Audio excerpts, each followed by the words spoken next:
Well, dozens of whooping cough cases, also known as pertussis, have been seen in Scott County this month, and there are several cases impacting area schools.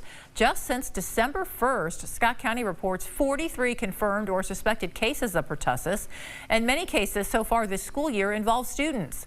Health officials say if your child has a persistent cough, you should keep him or her at home, and everyone in the house should be checked by a doctor for potential treatment. The Scott County Health Department says you should make sure all vaccinations are up to date, and those 11 and older should get a booster shot. Anyone can get pertussis, but infants and pregnant women are most at risk for serious complications. Symptoms include a coughing fit that can last months and cause fainting and vomiting.